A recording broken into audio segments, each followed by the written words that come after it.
ಸಂಚಾರಿ ಪ್ರದೀಪ್ ಯೂಟ್ಯೂಬ್ ಚಾನಲ್ಗೆ ಸುಸ್ವಾಗತ ಸ್ವಾಗತ.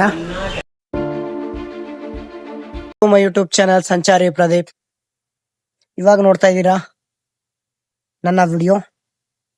ಇದರಲ್ಲಿ ತಿಳ್ಕೊಳ್ಳೋಣ ನಾವು ಬಸವಣ್ಣನವರು ಯಾವಾಗ ಹುಟ್ಟಿದ್ರು,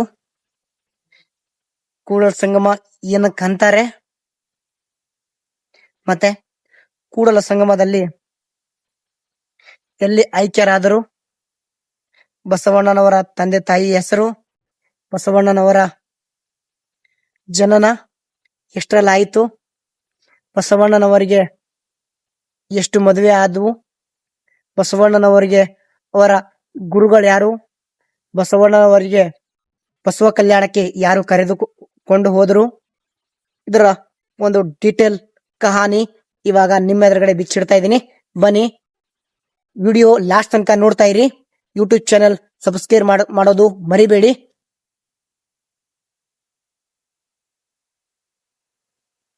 ಅವರ ತಂದೆ ತಾಯಿಯ ಒಂದು ಜೀವನ ಚರಿತ್ರೆ ಬಗ್ಗೆ ಅಂದ್ರೆ ಸ್ವಲ್ಪ ಶಾರ್ಟ್ ಅಲ್ಲಿ ಹೇಳ್ತೀನಿ.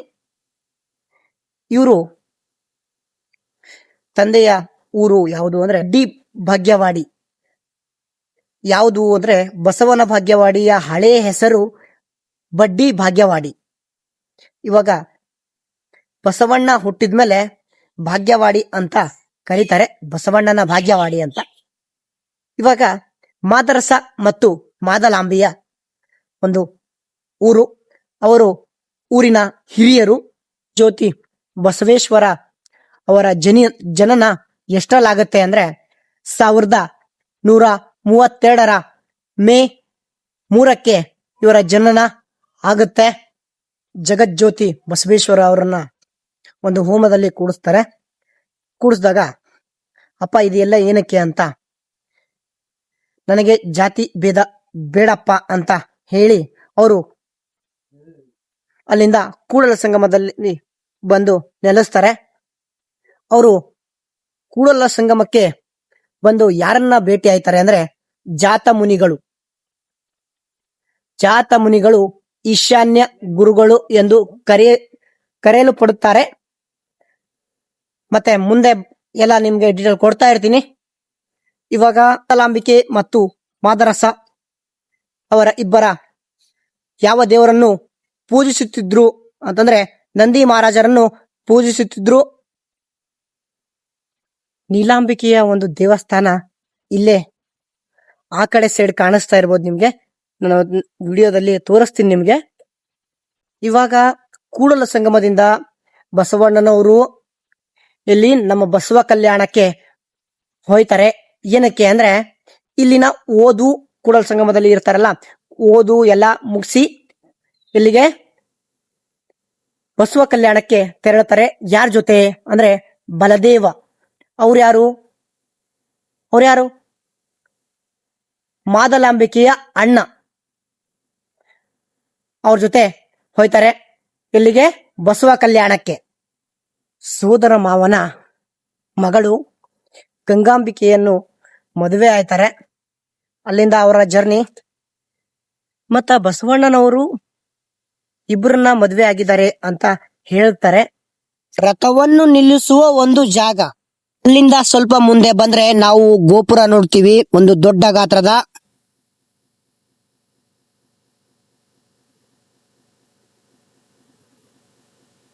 ಅದು ಅಲ್ಲಿ ಆ ಕಡೆ ಕಾಣಿಸುತ್ತೆ, ಅಲ್ಲಿ ಕಾಣಿಸ್ತಾ ಇದೆ ನೋಡಿ. ಎಷ್ಟು ಆನಂದ ಆಯ್ತಾ ಇದೆ.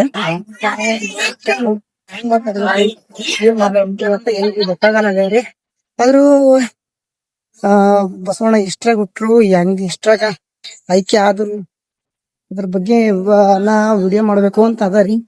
ನೋಡಮ್ರಿ, ಕೂಡಲ ಸಂಗಮ ದೇವನ ಒಂದು ಆಶೀರ್ವಾದದಿಂದ ಇವಾಗ ಪ್ರಸಾದ ಸಿಕ್ತು. ನೋಡ್ತಾ ಇದ್ರ ಪ್ರಸಾದ ತಿಂತಾ ಇದ್ದೀನಿ.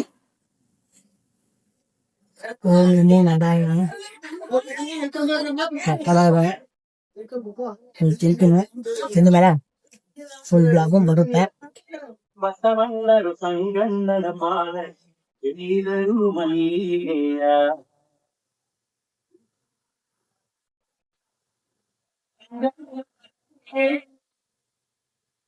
ಒಳಗಡೆ ಹೋಗುವಾಗ ಕೂಡಲ ಸಂಗಮನ ಐಕ್ಯ ಸ್ಥಳಕ್ಕೆ ಹೋಗುವಾಗ ಜ್ಯೋತಿ ಬಸವಣ್ಣನವರ ಐಕ್ಯ ಆಗಿರುವಂತಹ ಒಂದು ಸ್ಥಳಕ್ಕೆ ಬಂದಿದ್ದೀವಿ. ಅದ್ರ ಮುಂಚೆನೆ ನಾನು ನಿಮ್ಮನ್ನ ಇನ್ನೊಂದು ಸಂಗತಿನ ಹೇಳಕ್ಕೆ ಇಷ್ಟಪಡ್ತೀನಿ. ಅದು ಏನು ಅಂದ್ರೆ, ಕಲ್ಯಾಣದಲ್ಲಿ ಸಾಮಾಜಿಕ ಮತ್ತು ಧಾರ್ಮಿಕ ಸುಧಾರಣೆ ನಡೆಸಿ ನಂತರ ಕೂಡಲ ಸಂಗಮಕ್ಕೆ ಬಂದು ಅಲ್ಲಿ ಕೂಡಲ ಸಂಗಮ ದೇವನ ಐಕ್ಯರಾದರು ಲಿಂಗಾಯತ ಪರಂಪರೆಯ ನಾವು ಹೇಳ್ತೀವಿ. ಮತ್ತ ನಾವೊಂದು ಕಾಯಕವೇ ಕೈಲಾಸ ಎಂಬ ಬಸವಣ್ಣ ಸಂದೇಶ ಇಂದಿಗೂ ಲಕ್ಷಾಂತರ ಜನರ ಪ್ರೇರಣೆಯಾಗಿದೆ. ಬನ್ನಿ ನಾವು ಹೋಗೋಣ ಐಕ್ಯ ಆಗಿರುವಂತಹ ಒಂದು ಸ್ಥಳಕ್ಕೆ. ಇವಾಗ ನಾವು ಬಸವಣ್ಣನವರ ಐಕ್ಯ ಸ್ಥಳಕ್ಕೆ ಹೋಯ್ತಾ ಇದ್ದೀವಿ. ಈ ತರ ಕಾಣಿಸುತ್ತೆ ನೋಡಿ. ಎಲ್ರು ಚೀರಾಟ ಜಾಸ್ತಿ ಮಾಡ್ತಾ ಇದ್ದಾರೆ. ಅಲ್ಲಿ ಹಾಕಿದ್ದಾರೆ ಚೀರ್ಬೇಡಿ ಅಂತ, ನಿಮ್ಗೆ ಕಾಣಿಸ್ತಾ ಇರ್ಬೋದು. ಇದು ಎಷ್ಟು ಅಡಿ ಇದೆ ಅಂತ ನಿಮ್ಗೆ ತಿಳ್ಕೋಬೇಕು ಅಂದ್ರ, ಐಕ್ಯ ಸ್ಥಳವು ಸುಮಾರು 50 ಅಡಿ ಆಳದಲ್ಲಿ ಅಂತಾರ ಜನರು.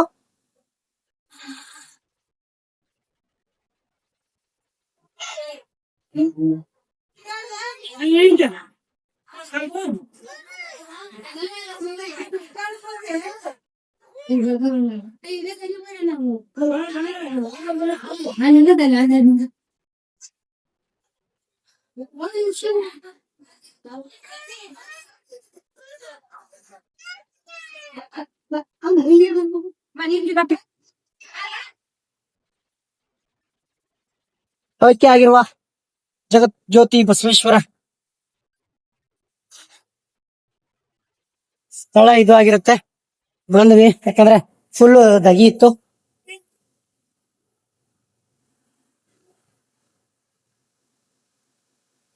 ಇಲ್ಲಿಂದ ನೋಡಿ ವೆದರ್ ಮಾತ್ರ ಎಷ್ಟು ಚೆನ್ನಾಗಿ ಕಾಣ್ತಾ ಇದೆ.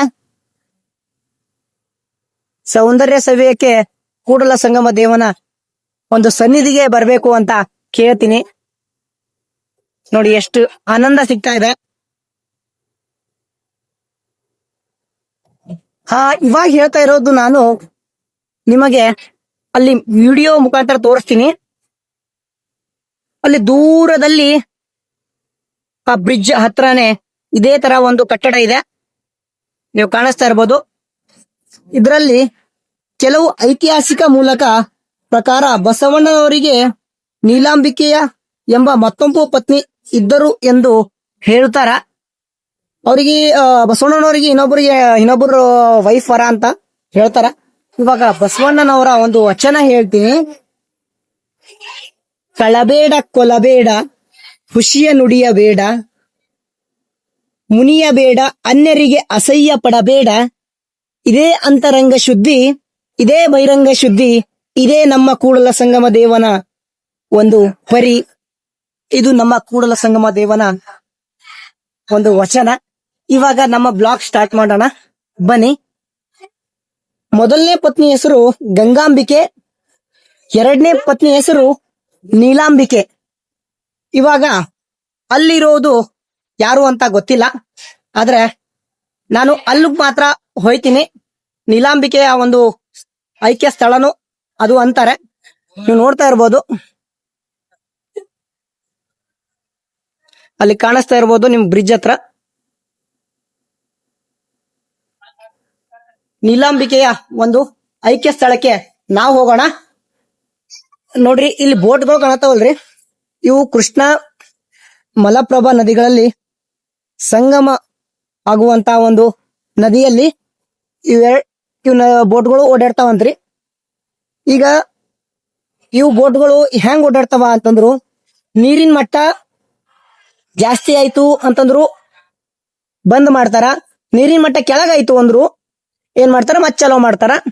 ಈಗ ಅಲ್ಲದ ನೋಡ್ರಿ ಬೋಟ, ಅಲ್ಲಿ ಹೋಗ್ಬರ್ತ ನೋಡ್ರಿ, ಅಲ್ಲಿ ತುದಿ ಹೋಗಿ ಮತ್ತೆ ವಾಪಸ್ ಬರ್ತದು ಆ ಬೋಟ, ಕಾಣತಿರ್ಬೋದು. ಇಲ್ಲೆಲ್ಲಾ ನೋಡ್ತಾ ಇರ್ಬೋದು ಬಸವಣ್ಣನವರ ಒಂದು ವಚನಗಳು ನೋಡ್ತಾ ಇರ್ಬೋದು. ಮತ್ತೆ ತುಂಬಾ ಜನಗಳ ಮಹತ್ವರ ಒಂದು ವಚನಗಳು ಇಲ್ಲಿ ನಾವು ಕಾಣಬಹುದು. ಆದ್ರೆ ಅಲ್ಲಂ ಪ್ರಭು ದೇವರ ಅಕ್ಕ ಮಹಾದೇವಿ ವಚನವನ್ನು ಕಾಣಬಹುದು. ಮಡಿವಾಳ ಮಾಚಿದೇವನ ಒಂದು ವಚನವನ್ನು ಕಾಣಬಹುದು ನಾವು. ಬನ್ನಿ ಇವಾಗ ಹೊರಗಡೆ ಹೋಗಿ ಬಸವಣ್ಣನವರ ಆರಾಧ್ಯ ದೈವ ಬಸವಣ್ಣನವರು ಶಿವನನ್ನು ಆರಾಧಿಸುತ್ತಿದ್ದರು. ಅದಕ್ಕೆ ಅವರು ವಚನಗಳಲ್ಲಿ ಕೂಡಲ ಸಂಗಮ ದೇವ ಅಂತ ಕರೆದ್ರು ಅಂತ ಹೇಳ್ತಾರ. ನೋಡ್ರಿ, ಇದೇ ದೇವಾಲಯ. ಈ ದೇವಸ್ಥಾನವು ಎಷ್ಟರಲ್ಲಿ ಕಟ್ಟಲಾಯಿತು ಅಂತ, ಯಾರು ಕಟ್ಟಲಾಯಿತು ಅಂತ ನೀವು ತಿಳ್ಕೋಬೇಕು ಅಂದ್ರ ನೋಡ್ರಿ, ಚಾಳುಕ್ಯರ ಕಾಲದಲ್ಲಿ ಸುಮಾರು 11ನೇ ಶತಮಾನ 12ನೇ ಶತಮಾನದಲ್ಲಿ ನಿರ್ಮಿಸಲಾಗಿತ್ತು ಎಂದು ಇತಿಹಾಸದಾಗ ಹೇಳ್ತಾರ್ರಿ. ಆದರೂ ಯಾರಿಗ್ ಬಿ ಗೊತ್ತಿಲ್ರಿ, ನಾವು ಬಿ ಅದೇ ನಂಬ್ತೇವ್ರಿ. 11ನೇ ಶತಮಾನ ಇಲ್ಲ 12ನೇ ಶತಮಾನದಾಗ ಈ ಗುಡಿ ಕಟ್ಟಲಾಯಿತು. ಯಾವುದು? ಸಂಗಮೇಶ್ವರ ದೇವಾಲಯ. ಇವಾಗೆಲ್ಲ ಕಟ್ಟ್ಯಾರ, ಅದಕ್ಕೇನು ಇದು ಮಾಡಕ್ಕಾಗಲ್ಲ. ನಂತರ ಚಾಳುಕ್ಯರ ಒಂದು ಆಳ್ವಿಕೆ ಆದ್ಮೇಲೆ ಯಾರು ಬಂದ್ರು ಅಂತ ಹೇಳ್ಬೇಕು ಅಂದ್ರೆ, ಪಶ್ಚಿಮ ಚಾಳುಕ್ಯರು ಮತ್ತು ಬಿಜ್ಜಳ ರಾಜ ಕಾಲ ಬಂತು. ಮತ್ತ ವಿಜಯನಗರ ಸಾಮ್ರಾಜ್ಯ, ಆದಿಲ್ ಶಾ ರಾಜವಂಶ, ಇವರೆಲ್ಲ ಬಂದ್ರು. ಇವ್ರು ಬಂದು ಕಳಬೇಡ ಕೊಲಬೇಡ, ಹುಸಿಯ ನುಡಿಯಬೇಡ, ಮುನಿಯಬೇಡ, ಅನ್ಯರಿಗೆ ಅಸಹ್ಯ ಪಡಬೇಡ, ಇದೇ ಅಂತರಂಗ ಶುದ್ಧಿ, ಇದೇ ಬಹಿರಂಗ ಶುದ್ಧಿ, ಇದೇ ನಮ್ಮ ಕೂಡಲ ಸಂಗಮನ ಒಲಿಸುವ ಪರಿ ಅಂತ ಬಸವಣ್ಣನವರು ಹೇಳಿರುವಂತಹ ಒಂದು ವಚನ. ಬೆಳಿಗ್ಗೆ ನಾನು ಬಂದೆ ದೇವಸ್ಥಾನಕ್ಕೆ. ತುಂಬಾ ಖುಷಿ ಆಯ್ತು. ನದಿಯಲ್ಲಿ ಸ್ನಾನ ಮಾಡ್ಕೊಂಡೆ, ಕೃಷ್ಣ ಮತ್ತು ಮಲಪ್ರಭಾ ನದಿಗಳಲ್ಲಿ ಸ್ನಾನ ಮಾಡ್ಕೊಂಡೆ. ಇವಾಗ ಘಟ್ಟಪ್ರಭಾ ನದಿ ನೋಡ್ಕೊಂಡು ಮತ್ತೆ ಇವಾಗ ನಾನು ಕೂಡಲ ಸಂಗಮದಿಂದ ಇವಾಗ ನಾನು ಹೋಯ್ತಾ ಇರೋದು ನೀಲಾಂಬಿಕಾ ಅದು ಐಕ್ಯ ಸ್ಥಳ. ಹೋಗೋಣ ಬನ್ನಿ. ಮನೆ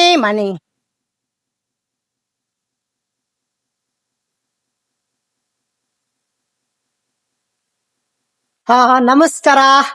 ಇವಾಗ ನಾವಿರೋದು ಜಗಜ್ಯೋತಿ ಬಸವಣ್ಣನವರ ಪತ್ನಿಯ ಒಂದು ಐಕ್ಯ ಸ್ಥಳಕ್ಕೆ ನಾವು ಬಂದಿದೀವಿ. ಬನ್ನಿ, ಹೇಗಿರುತ್ತೆ ವಿಡಿಯೋ ನೋಡ್ತಾ ಇರಿ.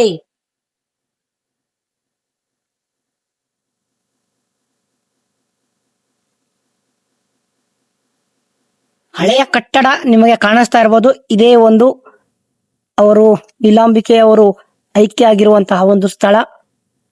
ಬಸವಣ್ಣನ ಐಕ್ಯ ಸ್ಥಳ ಹೇಗಿದೆಯೋ ಅದೇ ತರ ಅವರು ನೀಲಾಂಬಿಕೆ ಅವರ ಒಂದು ಐಕ್ಯ ಸ್ಥಳವು ಇದೇ ತರ ಇದೆ. ನೋಡಿ, ಇಲ್ಲಿ ನಂದಿ ಬಸವೇಶ್ವರ ಒಂದು ಮೂರ್ತಿ ಇದೆ, ಕಾಣಿಸ್ತಾ ಇರ್ಬೋದು ನಿಮ್ಗೆ. ನೋಡಿ, ಐಕ್ಯ ಸ್ಥಳಕ್ಕೆ ಇವಾಗ ನೀಲಾಂಬಿಕೆಯ ಐಕ್ಯ ಸ್ಥಳಕ್ಕೆ ನಾನು ಎಂಟ್ರಿ ಕೊಡ್ತಾ ಇದ್ದೀನಿ. ವಾವ್! ನೋಡಿ, ಇವಾಗ ನಾವಿರೋದು ವಿಶ್ವಗುರು ಬಸವಣ್ಣನವರ ಧರ್ಮಪತ್ನಿ ಶಿವಶರಣೆ ಶ್ರೀ ನೀಲಾಂಬಿಕೆಯವರ ಐಕ್ಯ ಮಂಟಪ.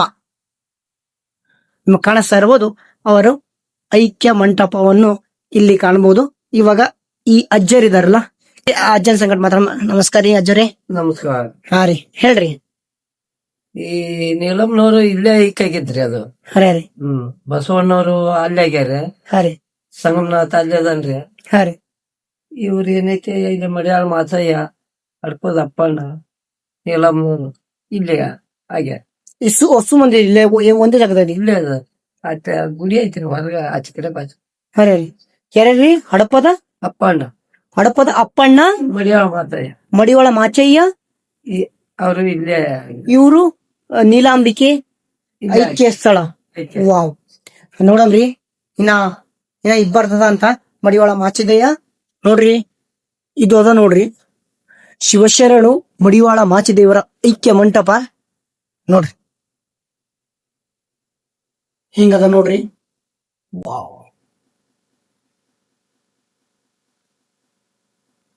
ನಾಟ್ಯ ಮಂಟಪ ಹಿಂಗ್ ಕಾಣ್ತದ ನೋಡ್ರಿ. ಈಗ ಒಳ ಹೋಗಂಬರ್ರಿ. ನೋಡ್ರಿ, ಇವ್ರೆಲ್ಲ ನಮ್ಮ ಶರಣರ್ರಿ. ಬಸವಣ್ಣ ಹೇಗೆ ಇವ್ರು ಕೂಡ ಶರಣರು. ಬನ್ನಿ ಇವಾಗ ನಾವು ಮೇಲಕ್ಕೆ ಹೋಗೋಣ. ನೀಲಾಂಬಿಕೆ ಅವರ ಐಕ್ಯ ಸ್ಥಳ ಇದು ಆಗಿರುತ್ತೆ.